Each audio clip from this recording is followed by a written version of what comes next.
बहुत बढ़िया संतोष शर्मा, चीता से कही कि उन दोनों को लेकर फौरन थाने आ जाए। हाँ चलिए, फाइनली ये केस सॉल्व हो ही गया। ऐसा आपको लगता है हसीना जी?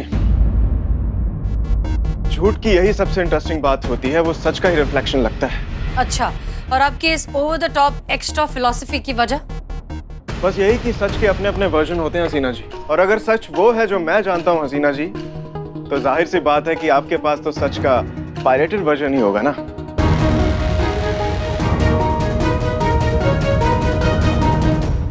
अच्छा, और आपको क्यों लगता है कि आप जो जानते हैं वही असली सच है? क्योंकि मेरे सच में लॉजिक होता है हसीना जी, और मेरा सच हमेशा गहराइयों से जुड़ा होता है। माफ कीजिएगा सर, पर हमारे समझ में आने वाला बात कहेंगे तो हम ज्यादा अच्छे से समझ पाएंगे। हसीना मैडम ने ये केस सॉल्व कर लिया है, लेकिन आपकी बातों से ऐसा लग रहा है कि आपके पास भी एक नया नतीजा है केस सॉल्व करने का। तो आप ये कहना चाह रहे हैं कि आपका नतीजा सही है और मैडम सर का नहीं? जी, है तो कुछ ऐसा ही। और अब जब हमने ये केस सॉल्व कर लिया है तो क्यों ना स्कोर भी लिख लिया जाए।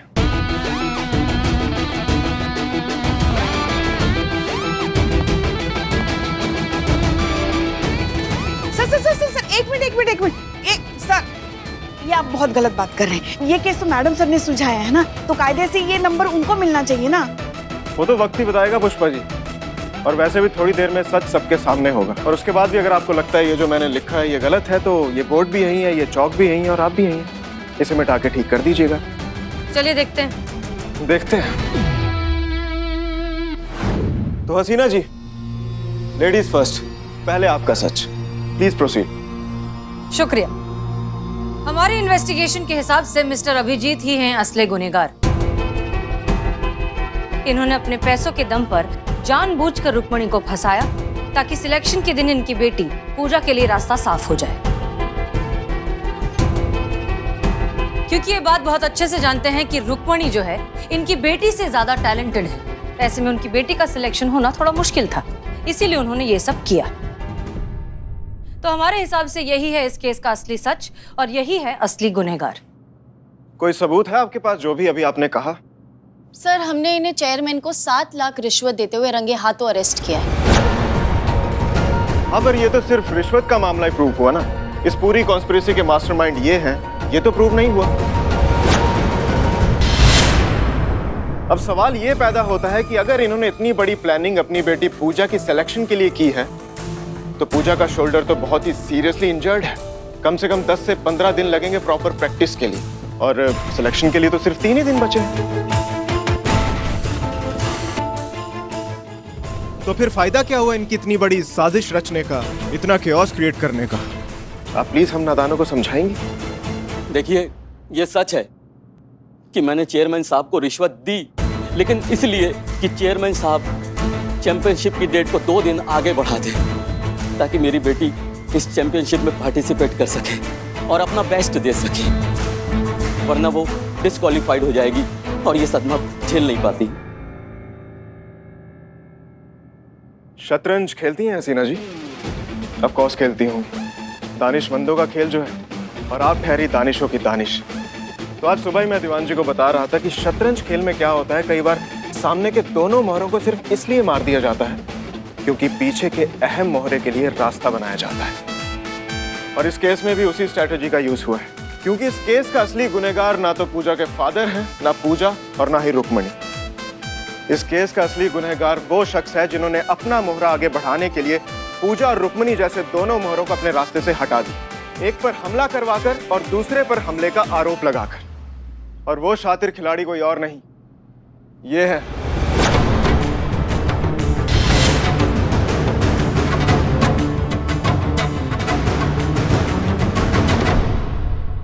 क्या बकवास कर रहे हैं आप? हाँ, कुछ भी बके जा रहे हैं। जानते हैं ना किस पे इल्जाम लगा रहे हैं? चेयरमैन हूं मैं फेडरेशन का, सबकी नौकरियां जाएंगी, बता रहा हूं मैं। और सबूत क्या आपके पास?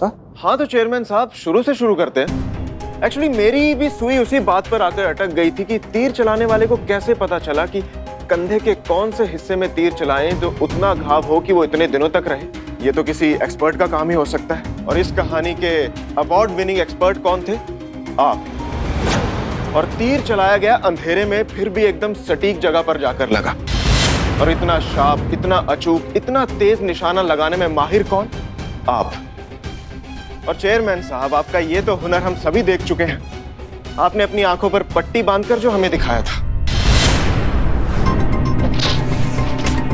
और चेयरमैन साहब इतने शातिर हैं, ये काम इन्होंने खुद नहीं किया, ये काम इन्होंने करवाया अपने ही जैसे होनहार स्टूडेंट से। श्रीवास्तव जी,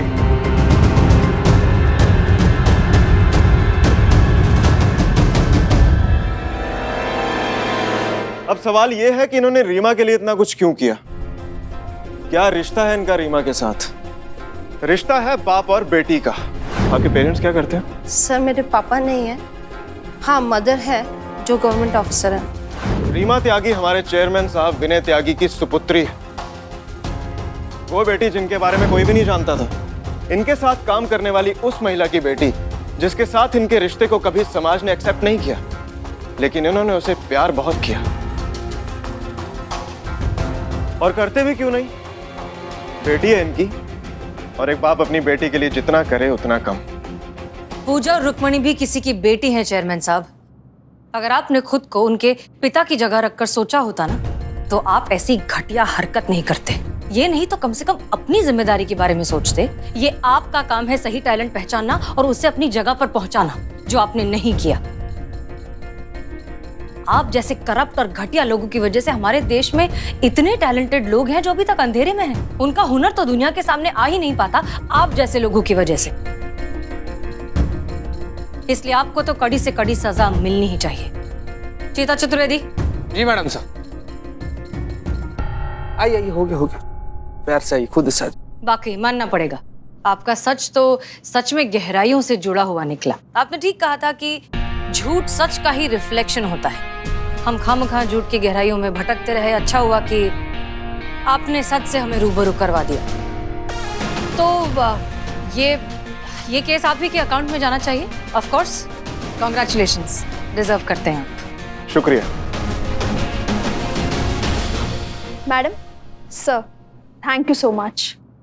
आप लोगों ने जो भी किया उसके लिए ये तो बनता है।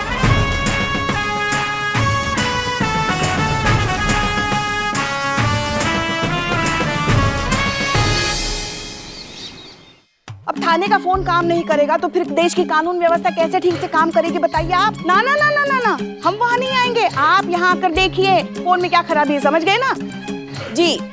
हम हेड कांस्टेबल पुष्पा सिंह ही बोल रहे हैं, महिला पुलिस थाना जनपद लखनऊ। लिखिए। अरे पुष्पा जी, इतनी परेशानी है तो हमारा नंबर दे दीजिए ना, आपका भी काम हो जाएगा और हमारी बदनामी स्पेशल चाय बिक जाएगी।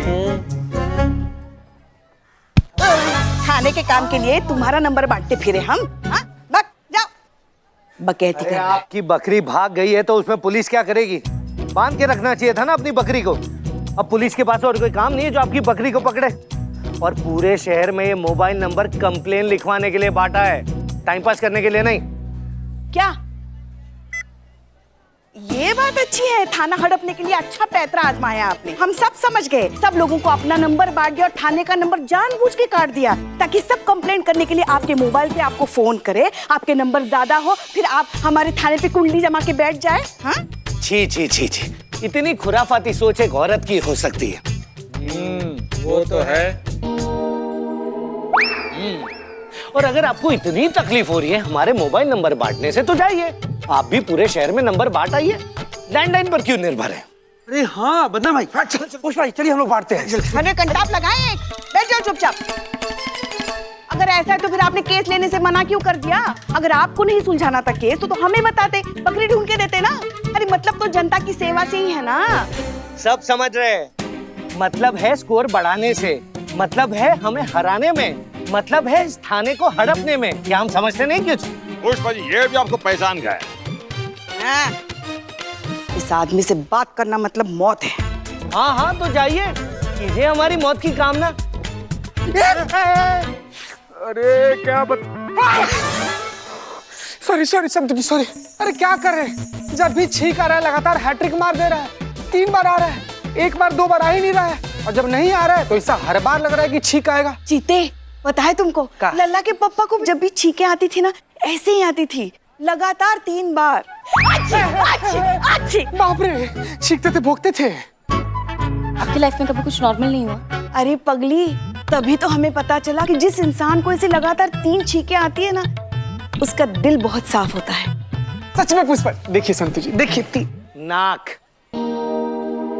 नाक साफ होना चाहिए छींक से बचने के लिए। ऐसे हमारे दादाजी। यार क्या हुआ दीवाना जी? सत्यानाश हो उस इंसान का जिसने मुझे जीवन भर का दर्द दे दिया। अगर मुझे वो इंसान मिल जाए ना तो मैं उसे दीवार में जिंदा चुनवा दूं। नहीं नहीं, हमें दीवार में मत चुनवा, हमें दीवार में मत चुनवा। नालायक इकबाल, तुम इनकी सहायता कर रहे हो, शर्म नहीं आती तुम्हें? हाँ? देखना, उधारी का 1 रुपया भी नहीं चुकाएंगे अब हम। वो हम करिश्मा मैडम से ले लेंगे। ये देखिए पुष्पा, बंदूक हटा लीजिए प्लीज। क्या चाहती है आपके साथ हम भी जाएं, शहीद हो जाएं? नहीं, हमें छोड़ दो। माँ, मेरा बच्चा, मुझे बचा। माँ मैं तुम्हें बचा लेता, लेकिन ये देखो कुलचा चाचा ताने हुए हैं बंदूक। माँ रे, अनार अकेली को मत चुनवाओ, ये चुनवाई रोक दो, मेरी सुनवाई सुनो। माँ, मेरा बच्चा। माओ, जो हो रहा है बहुत अच्छा हो रहा है। हमको दीवार में चुनवाने का सपना देखती थी, आज दीवार ने खुद इनको चुन लिया है। पोता चाहिए, पोता चाहिए, पोता। दिमाग खा गई हमारा। जो हो रहा है बहुत अच्छा हो रहा है। हमें बचाओ।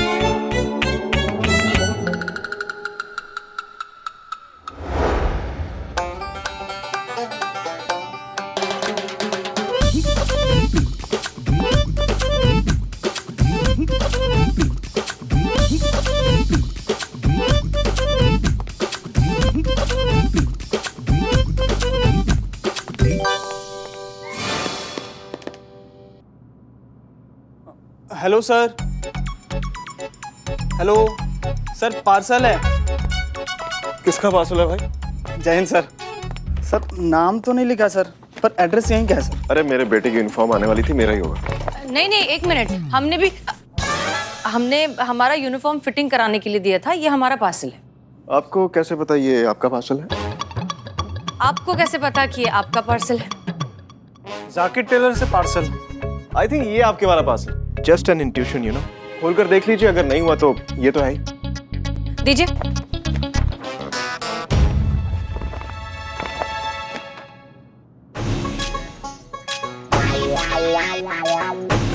हाँ, यही हमारा पार्सल है। शुक्रिया, आप लोग जा सकते हैं।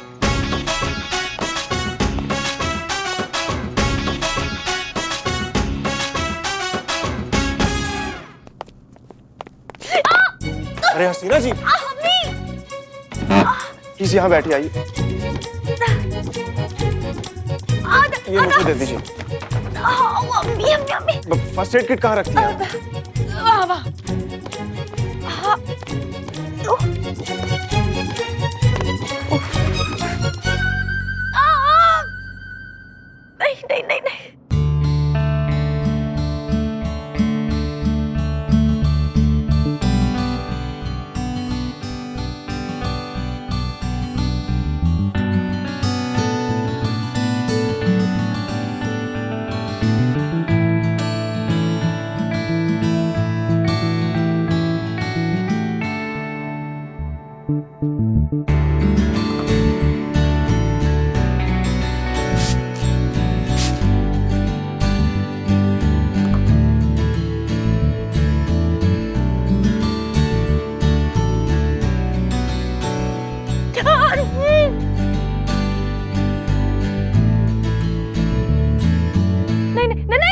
नहीं नहीं नहीं, बहुत दर्द हो रहा है, बहुत दर्द हो रहा है। अरे थाने में चमगादड़। हाँ?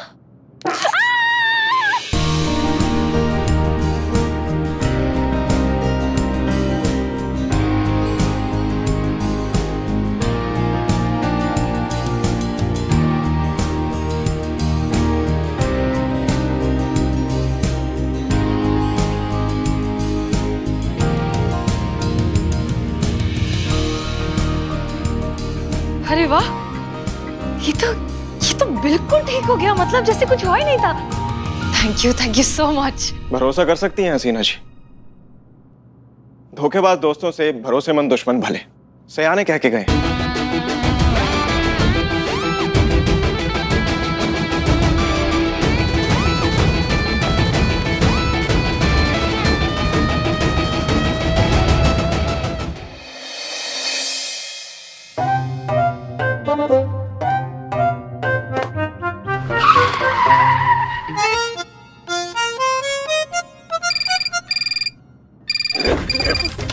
दीजिए, हम लिखेंगे कंप्लेन। हम लिखेंगे कंप्लेंट।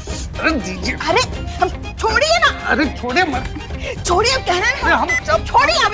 इधर इधर इधर छूट गया है कब का। अब आप दोनों बात कर सकते हैं और इन्हीं से पूछिए कि इनको किससे बात करनी है, अमर सर से बात करनी है कि मैडम सर से बात करनी है।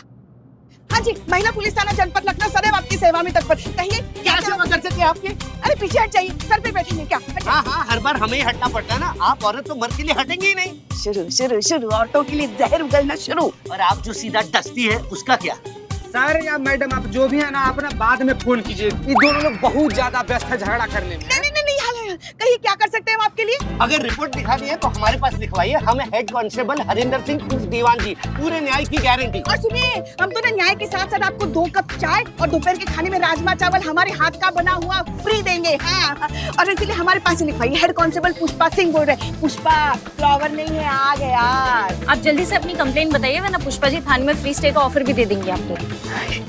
मैंने शहर में 15 बम लगाया है जो कभी भी फट सकता है।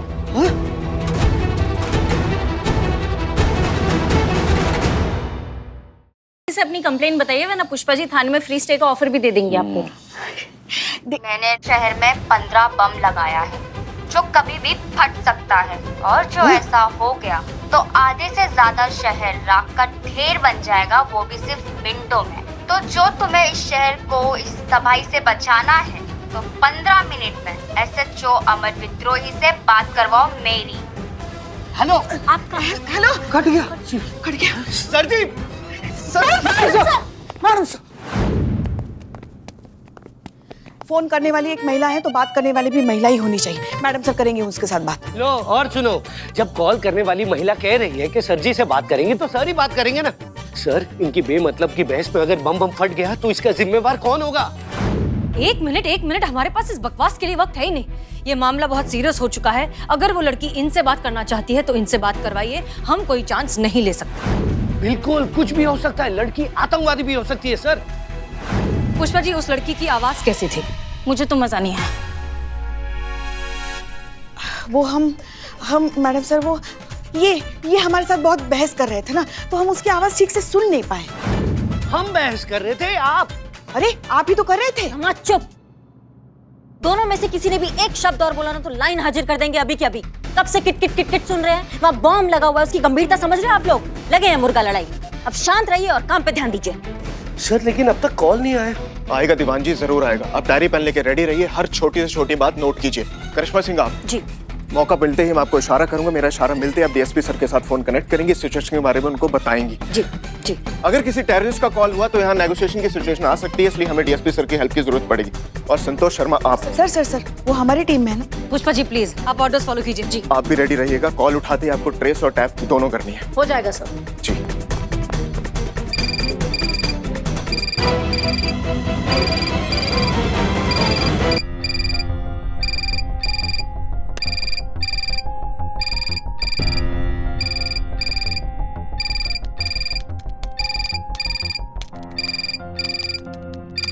सब रेडी? रेडी। यस। हेलो, अमर विद्रोही बोल रहा हूँ। कौन बात कर रहा है? मैंने शास्त्री मंडी में 15 बम लगा दिया है। कितने? 15 बम, एकदम जिंदा बम। फटेगा तो सब ले उड़ेगा। अगर मेरे बम फोड़ने से पहले बम ढूंढकर फटने से रोक सकते हो तो रोक लो, और आम जनता को मरने से बचा सकते हो तो बचा लो।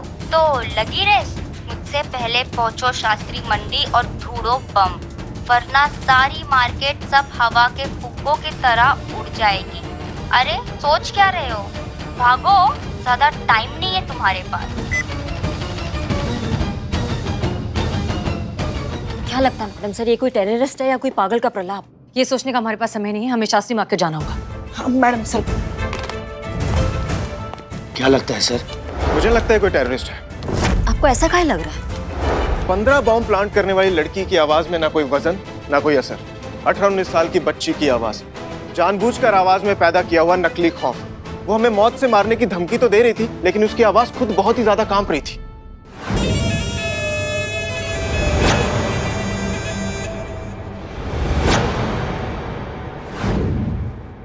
कॉलेज जाने वाली कोई आम सी साधारण सी लड़की लग रही थी। ऐसा लग रहा था मानो अभी अभी लखनऊ आई है और यहाँ की लोकल लैंग्वेज उसने सीखी नहीं है।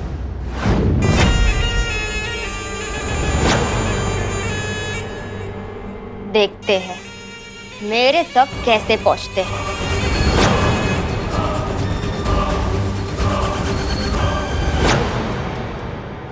ये जो भी है, टेररिस्ट ना ही सही, अगर इसे बॉम्ब ब्लास्ट करना ही होता है कब का कर चुकी होती है।